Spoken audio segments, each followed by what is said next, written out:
that dua nimewaisha. So siwezi nikagairi, ngoja kwanza nipige kwanza afu mambo mengine yaende. Okay. Okay. Sasa kuna hichi kitu. Unajua katika kitu ambacho kikubwa zaidi katika directional bias ni time frame. Jinsi ya kucheza na time frame. Sasa watu wengi hawajui kucheza na time frame. Wanapenda sana kutumia time frame coordination. And unapotumia time frame coordination sio kwamba iko efficiency au accurate kwa 70%. Ipo accurate kwa asilimia kama 45 tu. Sio accuracy kubwa sana. Lakini ukichanganya na hii theory ambayo mimi nakupa leo, itakusaidia wewe kuweza kutumia time frame for align structures in order to get a pure directional bias and a good directional bias. Sasa kuna hichi kitu. We talked about the time frame coordination kwamba tunakuwa tuna monthly, tunakuwa tuna daily, tunakuwa tuna 1 hour, tunakuwa tuna 15 minutes, lakini tunakuwa tuna 5 minutes. Alafu tunakuwa na time frame coordination nyingine ambayo ni 1 week, 4 hour. Then tunakuwa tuna 30 minutes. Alafu tunakuwa tuna 3 minutes. Sasa hizi time frame categories ziko mbili. Sasa inategemea unataka kuitumia hivi. Lakini sasa nataka nikupe kitu kimoja. Kuna theory moja ambayo mimi nilikaa nikajiuliza why time frame coordination haifanyi kazi kama mimi ninavyotaka, au kuna baadhi ya maeneo unakuta ni expect price ifike au ielekee hapo, unakuta moja kuchomolewa, labda ni inside information au outside information. Yaani unakuta sehemu nyingi sana inakuwa ina deviate. Why? Sasa hii theory ya time frame parallelism yenyewe imekaa namna hii. Imekaa kwenda chini na kwenda juu. Kivipi? Kwamba for example nitakuja kutolea hii ya kwenda chini. Kwa mfano unatoka kwenye time frame kubwa kurudi ndogo, it means unashuka chini. Lakini hii ya kwenda juu inatoka time frame ndogo kwenda hizi time frame kubwa. Sasa time frame parallelism ni ile theory ambayo inakaa sasa katika time frame ambazo hazihusiani na time frame coordination. Kwa mfano monthly na weekly haziingiliani katika coordinate. Daily na 4 hours haziingiliani, 1 hour na 30 minutes haziingiliani. 15 na 5 minutes haziingiliani kabisa katika coordination. Lakini sasa market structure sio kwamba ipo katika time frame coordination ambayo unaitumia kwamba iko tofauti na time frame coordination nyingine. Hapana. Ni structure moja, lakini sasa kuna ideology tofauti ya coordinate hizi time frame lists zilizowekwa. Sasa ili wewe kuweza coordinate the whole structures in the whole time frame, you have to use this thing. Cha kwanza kabisa, time frame coordination inatumika kwenye refinement only. Hicho ni kitu ambacho wewe inabidi uzingatie. Lakini kitu cha pili ni kwamba time frame parallelism itumike katika kitu kinaitwa directional bias and the identification of market structure, na pia katika kusupport the bias. Kivipi? Nakuja sana hii theory ya time frame parallelism. Time frame parallelism inatumika pale ambapo labda umepata break of market structure monthly katika monthly time frame.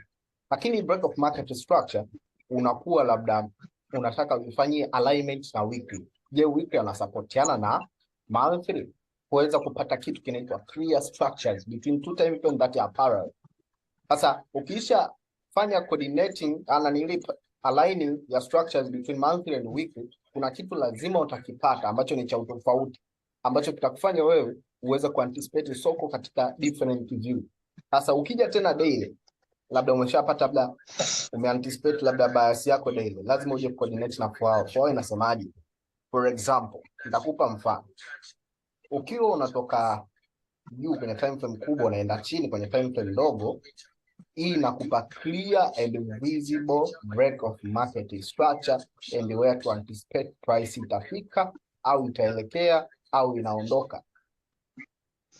Sasa unakuta monthly labda inakuwa labda namna hii, ime break structure, lakini uwezo ka anticipate kama moja kwa moja price itakuja katika engineer liquidity ya daily hapa, no, au flip ya daily, no. Lazima urudi weekly. Ukija weekly unakuta price labda ime engineer the liquidity week. Lakini pia ukija daily unakutana na formation ambazo ziko, yani unakuta formation ziko namna hii. ina formation nyingi. Sasa hiki kitu kitakuchanganya ukija daily, uta anticipate formation gani ambayo inaweza ikahold price katika hilo eneo. Kwa ili wewe kuweza kualign vizuri structure zako lazima ushift weekly. Weekly itachuja hii kelele, utapata clear and visible structure around here, kwa uta anticipate for price ikifika hapo you change direction ili kuelekea wapi? Kuelekea chini. Hiyo ni first. Lakini pia jinsi gani wewe utaweza kuanticipate kwamba price ime break structure na sehemu gani muhimu price itapofika au itapogeuza. Ndawafundisha kitu kinaitwa FTA. Hiyo ni variation B, FTA. Ndawafundisha katika session ijayo. Lakini now let's deal with an engineer liquidity, flip area and open breaks hizi. Sawa. Kwa hiyo kitu gani ambacho tunakifanya ni kwamba lazima tu anticipate price monthly labda ime break structure namna hii, then tuna anticipate price ifike eneo hili. Kwa hiyo kabla price haijafika eneo hili tutakuwa bullish. Kwa sababu gani? Price itakuwa ishavunja structure. Sawa, imevalidate kwamba inaelekea chini. Kwa hiyo tutakuja kuangalia sehemu gani price itapokuja kufanya liquidation ya retracement kuelekea pale juu ili tushuke hapo chini. Kwa hiyo tukija kupata another background story ya chart ya huku nyuma ambayo tunaweza tukaanticipate kwamba price inaweza ikachange direction na kuanza kuretrace back, tutaimark hiyo area then tuta anticipate for price kureach ile area na kuanza liquidation na kuelekea wapi? Kuelekea juu. Au tutasubiri ile confirmation area eneo hili kwamba tuna anticipate sasa baada ya kuform hii confirmation hapa chini tuna anticipate kwamba price itafika eneo lile. Kwa hiyo katika lower time frame tutakuwa very bullish hadi ifike kwenye point of interest. Hiyo ndio itakuwa basi yetu hadi eneo hilo. Na kiisha fika hapa lazima ikupe confirmation. Usiingie sijui imeshift sijui no, usiingie ovyo. Lazima uanticipate price kwamba lazima price ikupe confirmation eneo hili kwamba inaelekea chini, ndipo uanze kuisupport bias ya kuelekea wapi? Chini. Sasa kuna hichi kitu ambacho kinakuweka. Nitakupa full bias jinsi ninavyokuweka. For example, market ilikuwa inatembea namna hii. Alafu price ikabadilisha uelekeo kuelekea chini. Sasa price inaporeact kuelekea au kufanya hizi retracements za kurudi kwenye area of liquidity, inazingatiaga sana areas of liquidity ambazo zilikuwepo huku ambazo zilikuwa very clear ili kuweza kufanya pullback na kusupport movement ya kuelekea chini. Kwa hiyo ikisha break namna hii itakuja kubia anticipated katika hii low eneo hili. Kwamba ikifika eneo hili basi tuta anticipate price ianze movement ya kurudi hapo juu then kuja ku break chini. Same price ikija tena kuvalidate eneo hili. Tutakuja ku anticipate labda katika hii low price ifanye change then tuje ku anticipate irudi wapi? Juu. Kwa data za nyuma zinatusaidia sisi kujua kwamba price inaweza kageukia sehemu fulani na kuanzisha retracement then sisi tuingie. Na kama haina hiyo kitu labda haina hizi data za nyuma ni pure, tunafanya kitu kimoja kwamba price ikisha break sawa eneo hili kuna kitu kinaitwa candlestick anatomy. Nitawafundisha. Ikisha tengeneza candlestick anatomy eneo hili inabidi price iingie ndani then tuende juu. Kwa hiyo ikishatoka confirmation hapo tutajua kabisa tunaanza retracement ya kuelekea pale kwenye area of liquidity. Lakini pia hapa ikifika tunaweza tukaanticipate kwa kuangalia candlestick anatomy then to anticipate price inaelekea wapi? Inaelekea chini. Hii inazungumzia katika category ya time frame kubwa kama monthly au 3 monthly, nazungumzia katika category hiyo, sizungumzii katika raw time frame. Na hata hivyo, hata katika lower time frame ina depend sasa. Wewe unaweza anticipate bias kwa muda gani? Kama ni one day ni wewe, short term trading ni wewe, lakini mimi naizungumzia katika long term bias. So kama katika short term pia utafanya namna hii ninavyokuelekeza. Kwa kama utatumia daily basi utafanya bias yako namna hii kuweza ku take short term trades. Lakini kwa long term bias na katika long term trade lazima uangalie bias namna hii kwamba price ipo sehemu gani, imevunja sehemu fulani, inabidi ielekee sehemu fulani. Kwa baada ya price kufika hiyo eneo uta anticipate nini. Na kitu kingine, price labda imeisha toka kwenye area of liquidity hauna haja tena kwanza kuhangaika sijui price itafanya nini monthly. No, ikishatoka kwenye area of liquidity inamaanisha urudi katika time frame husika za chini, uanze kuanticipate hii movement imeanzaje. Je, kuna unfilled areas of liquidity ambazo zipo au kuna areas of liquidity ambazo zimetengenezwa? Kwa lazima uanticipate. Usianze tena kuangalia sijui monthly atafanya nini. No, inaelekea chini. Hiyo ni basi ya kuelekea chini. Kwa hiyo tuna anticipate price ije kuvunja hii low. Kwa baada ya price kuja kuvunja hii low ndio tutaanza ku anticipate the change of the structure. Kama retracement nyingine itaangalia, lakini kama imeshatoka kwenye area of liquidity, basi support this movement, labda inaelekea chini au juu, support that movement. Na kitu kingine cha kuzingatia, bias nzuri, yani clean bias siku zote ni ile area of liquidity ambayo labda inakuwa namna hii. For example, katika labda monthly umeangalia price, labda price imeenda labda ime create low, then inaenda kuvunja.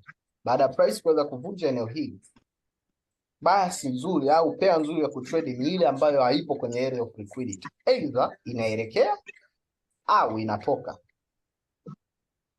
Yani movement ya kuisupport ni ile inayotoka au inayoelekea kwenye area of liquidity. Hiyo ndo bias nzuri zaidi, lakini sio iliyopo kwenye area of liquidity. Hapa ndo na anticipate kwamba price ikike change ndipo uingie. No, hakikisha price imeisha toka kwenye area of liquidity au inaelekea kwenye area of liquidity. That is a pure and a simple bias. It's complicated vitu. Kwa kitu ambacho unakifanya sasa, unashuka kwenye lower time frame. Ukisha shuka katika lower time frame, utatumia time frame parallelism, then ukisha tumia time frame parallelism utakuwa na identify the valid break of market structure ambayo ina support the high time frame bias, kama ni ya kupanda au kushuka. Sasa time frame parallelism iko namna hii. Go and explain how can you use time frame parallelism baada ya kugundua break of market structure. Naomba pia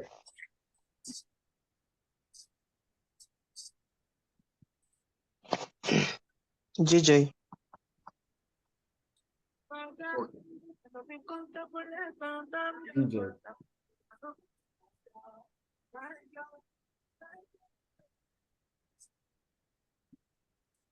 Okay, GBP JPY. Sasa GBP JPY kuja kumwangalia vizuri, this pair watu wengi wanalazimisha sana kumsell, lakini huyu ukija kumwangalia, ukija tu kumwangalia katika view ya kawaida eneo hili, unajua unavyoangalia monthly lazima uangalie kama unavyoangalia daily, 4 hour. Sasa ukija kumwangalia huyu, unakuja kuona, ukija kurudi katika time frame labda 3 months kuja kupata clear picture. Sawa, unakuja ku anticipate namna hii kwamba break structure inabidi ingie within that area, this area. Kwa still bado hajakamilika kuingia. Kwa still bado inabidi ingie katika hiyo area. Kwa ukija katika recent sasa eneo ambayo yupo, unakuja kuona okay, katika recent movement market imeanticipate kitu gani au imetupa kitu gani. Tunakuja kuona market ili break structure by closing fully above that week na ikatupa long week eneo hili, kwa tukawa tuna area of liquidity eneo hilo. Kwa sasa kitu gani ambacho sisi tunakifanya? Tukurupuki sasa kutumia time frame coordination kurudi daily. Hapana, lazima tujilizishe weekly pia yuko vizuri katika hiyo area of liquidity au ana kitu gani. Sasa tukija kuangalia kuna hii fact kwamba tunakuwa na hizi inside information, mara nyingi zinakuwa zinafumuliwa kwa sababu hamjui jinsi ya kuzitrade hizi.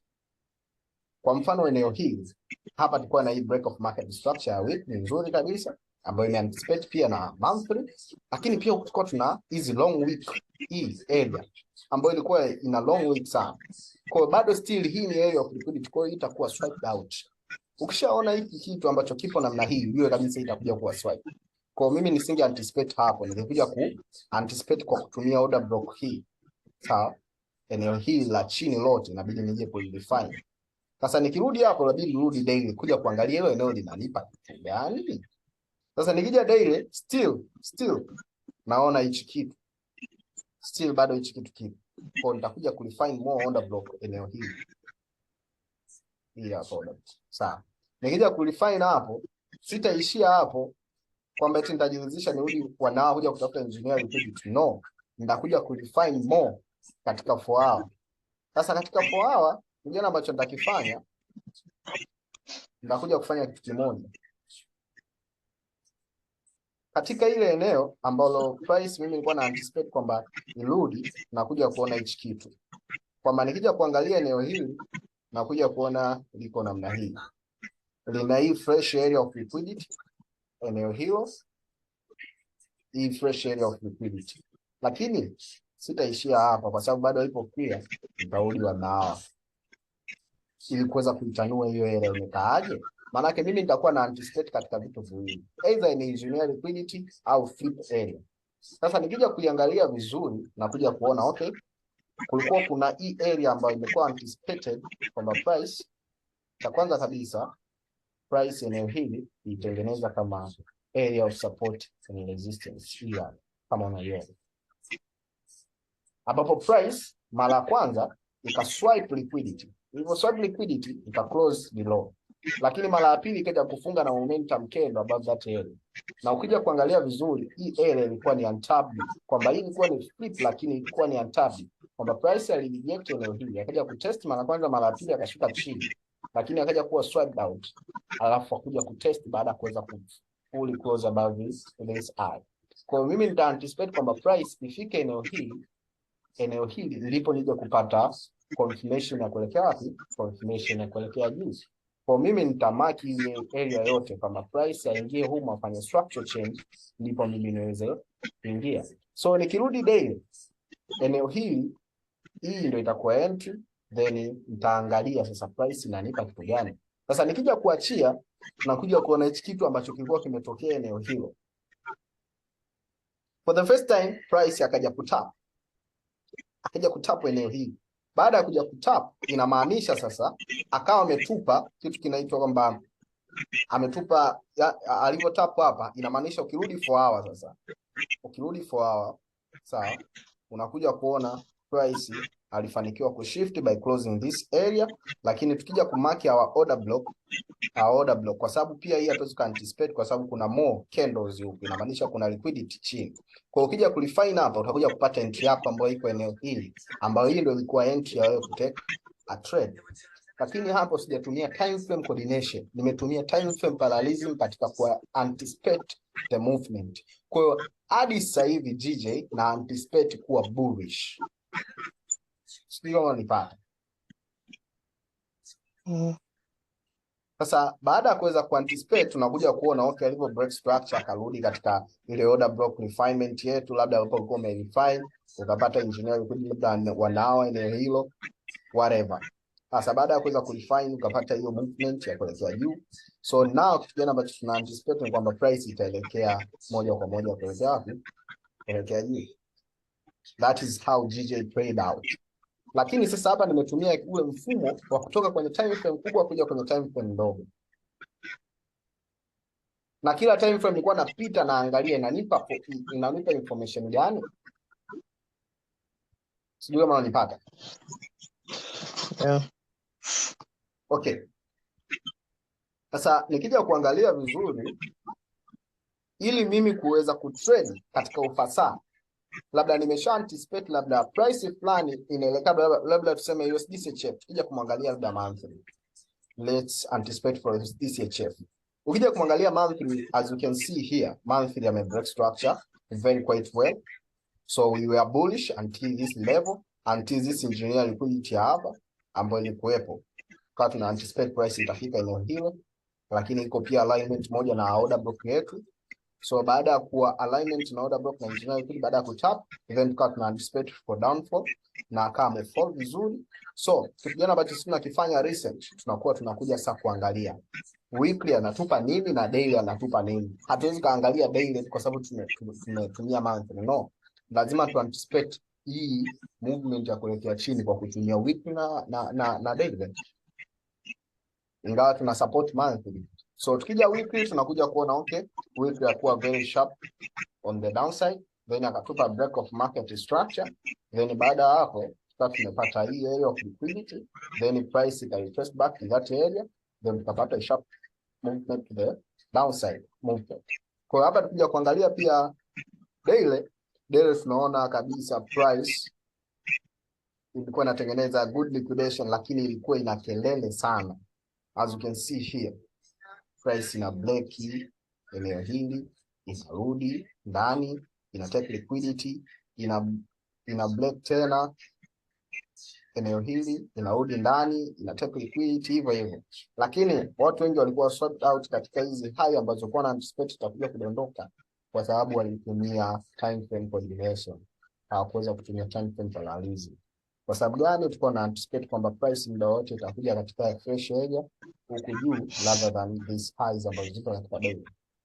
Na kitu kingine, for example, eneo hili sasa, nataka nikupe theory ya pili ya time frame parallelism, ili ya kutoka time frame ndogo kwenda time frame kubwa. Inakusaidia nini? Sasa hile inakusaidia katika kuchuja kelele na kuminimize your area of liquidity. For example, eneo hili labda una high hii, una high hii, yani uelewi sehemu gani ambapo utatake trade. Mara kwanza unakuta ulikuwa swapped out eneo hili ukatolewa nje. Mara pili ukaanticipate katika hii high, unakuta pia ulikuwa ukapeleka tu pips chache, kaja kutana kutoa, ukaja kuanticipate hapa ikakutoa. Sasa nini ambacho utakuwa na anticipate au kitu gani ambacho inabidi ukifanye ukikutana na area imekaa namna hii shagara bagara, haieleweki? Inabidi sasa ufanye ile time frame parallelism kutoka time frame ndogo kwenda time frame kubwa. Kwa hiyo hapa utashift weekly. Ukisha shift weekly unakutana na pure area of liquidity ambayo iko very clear eneo hilo. Kwa hiyo utamaki hiyo order block as usual. Utarudi daily. Ukirudi daily unakuja kuanticipate which was the fresh area. Ukija kuanticipate hapa unakuja kuona hii ilikuwa tayari consumed, hii high. Hii pia alibreak akaingia ndani. Alibreak akaingia ndani. Sawa, kwa tunakuja kumaki hii. Kwa tukija kumaki eneo hili inabidi sio kuangalia sehemu gani ambapo price inaweza karudi. Kwa tukija kuangalia ile eneo lazima tuje kulifine katika lower time frame.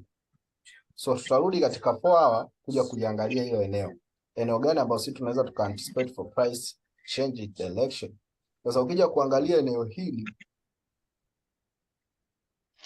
sawa, tunakutana na hii area ambayo ilikuwa ni area kama ya resistance, si ndio?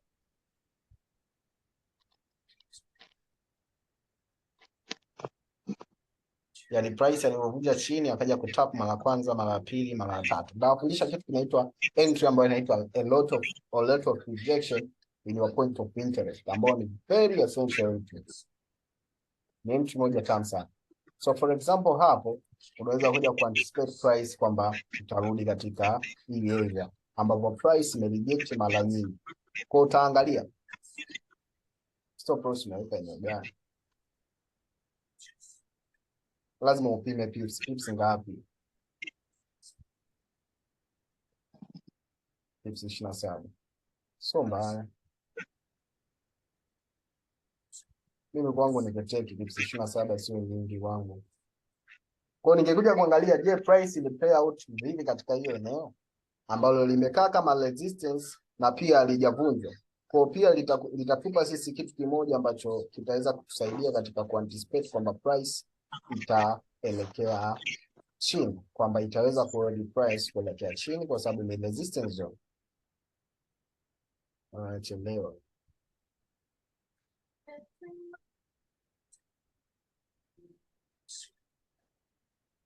Okay. As you can see, tukawa tumepata a sharp movement mara ya kwanza, sawa. Tukaja kupata sharp movement mara ya pili, sawa. Lakini zote hazikuweza kuita nini? Stop loss. Kwa swingers angeendelea kuhold. Baada ya price kuweza tena ku break structure by validating kwamba inaenda chini, akaja kutest katika hii order block hapa juu kabisa.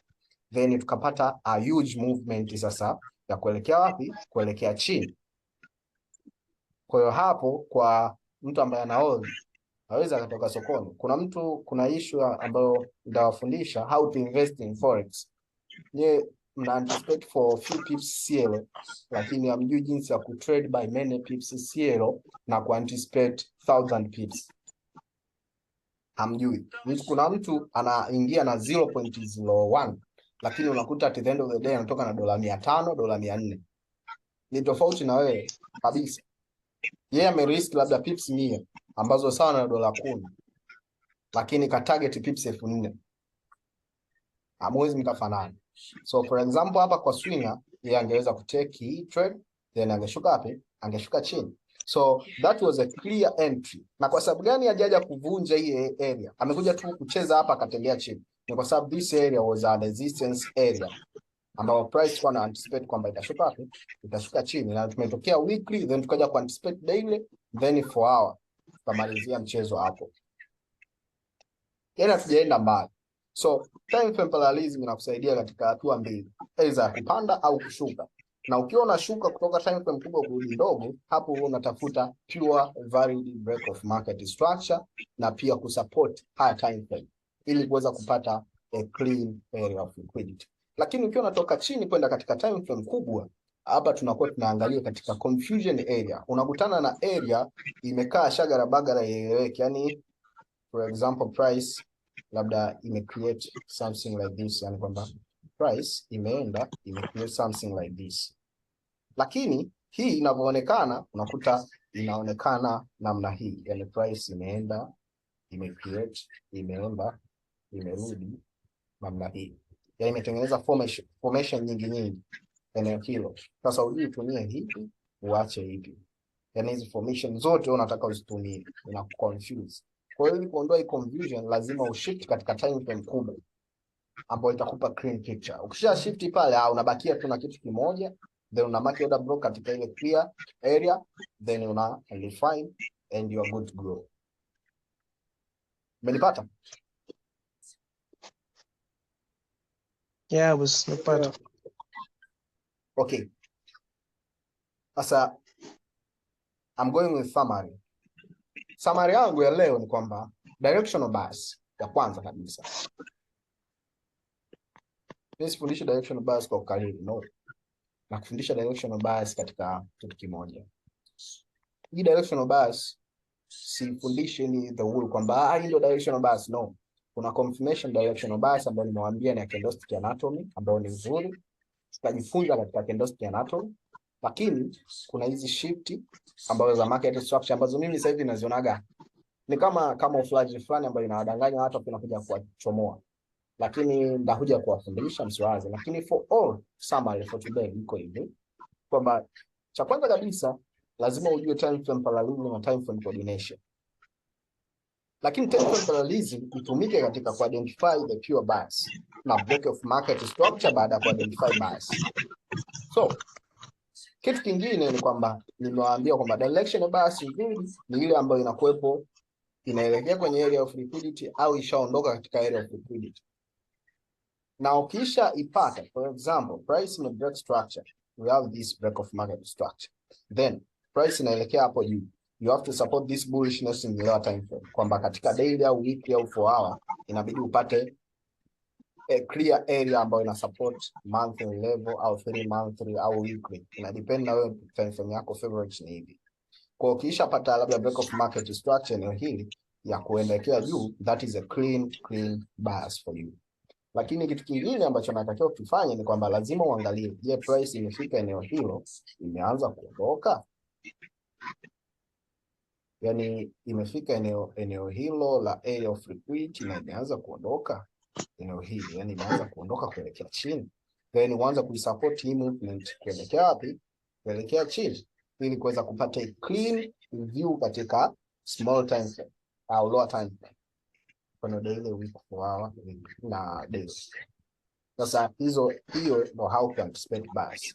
Na baada ya hapo usikurupuke katika time frame coordination. Kitu kingine, ukishajua bias yako lazima urudi katika week. Hapa ni monthly labda. Lazima urudi katika week. Na kama ni weekly ndio unayoangalia, it depend. Kama ni weekly ambayo unaiangalia, yes.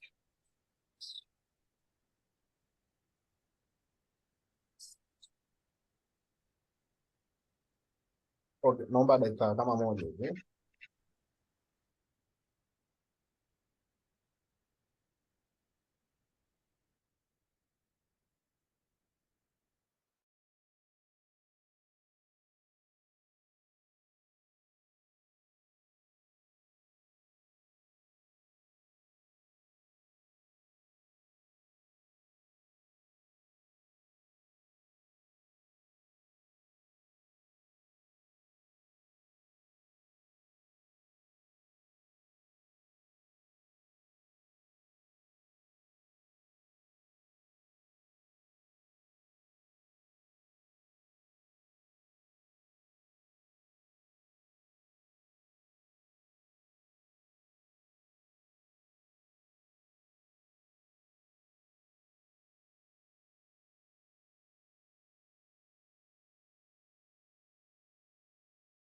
Wazee.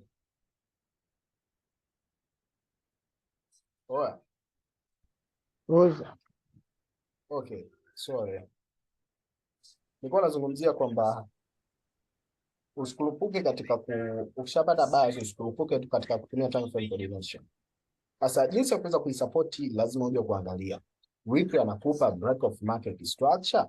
Kama weekly hajakupa break of market structure ambayo iko clear, unaweza ukanticipate katika weekly break of market structure kwa kutumia candlestick anatomy, lakini pia kama hajakupa break of market structure unaweza kuja katika daily kuja kuanticipate break of market structure ambayo itakuwepo eneo hilo, ili wewe uweze kutake refinement na kuweza kutake a trade. Sijui kama unanipata.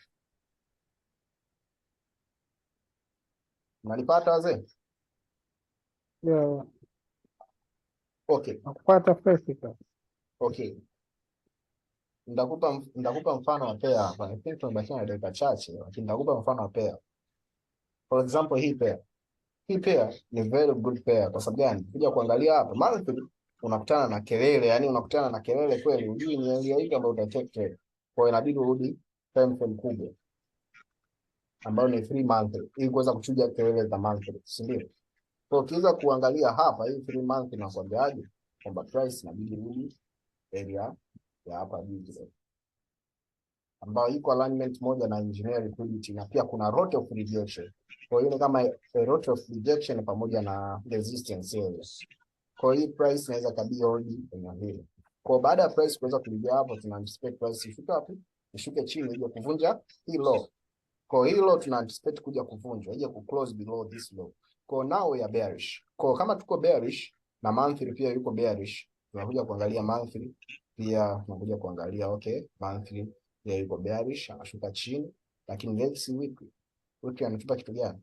Weekly ametupa area of liquidity ambayo amekuja ku break, lakini hii area of liquidity imekaa kama flip area. As you can see, flip area. Kwa amekuja kutap, kutest, anashuka wapi? Anashuka chini. Kwa lazima tuje ku anticipate pia daily. Ukija ku anticipate daily, unakuja kuona okay, kulikuwa kuna area of liquidity hii hapa ambayo iko very clean, akaja kutap, akaja kuswipe kwanza liquidity hapa juu, akaja kutap vizuri, then akaenda wapi? Kaenda chini. Lakini ukija kuangalia ana area of liquidity nyingine ambayo ni hii hapa. Kwa tuna anticipate price ifike eneo hilo, shuka wapi? Shuka chini. Lakini ili kuweza ku refine more, tutashuka 4 hour. Ukija 4 hour hapo unakuja kuona okay,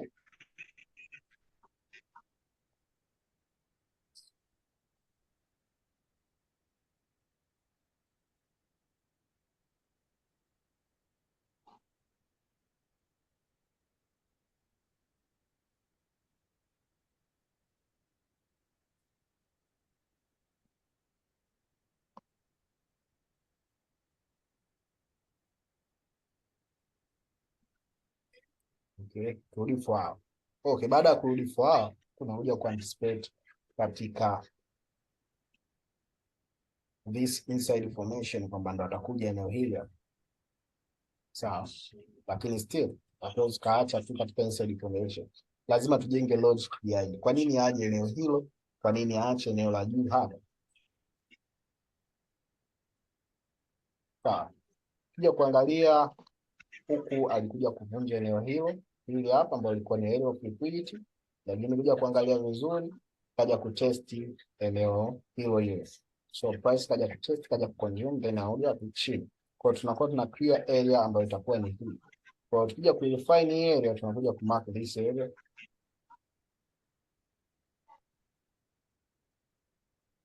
Then tunakuja kuangalia je, price itafanya kitu gani eneo hili.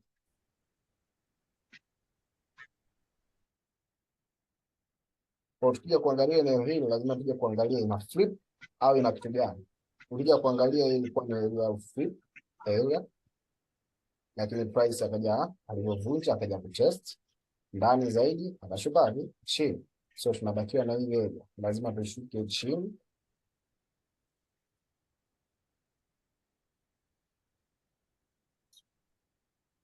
So tutakuja ku anticipate price ifike eneo la hapa kwenye engineering liquidity, then stop loss tutaweka eneo hilo, then tuta anticipate for price to come back on that area so as you can go Da, hapa ni pips karibia 4.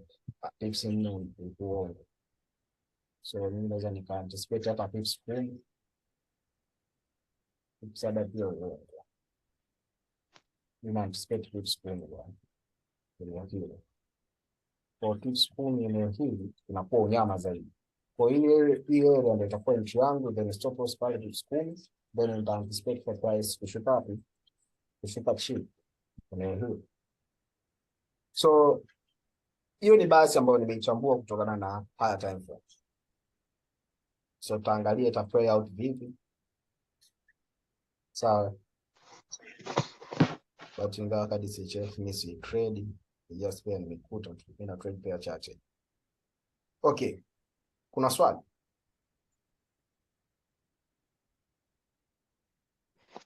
Kwa sasa sina swali, ila nikiwa na swali nitakutafuta. Okay. James, una swali?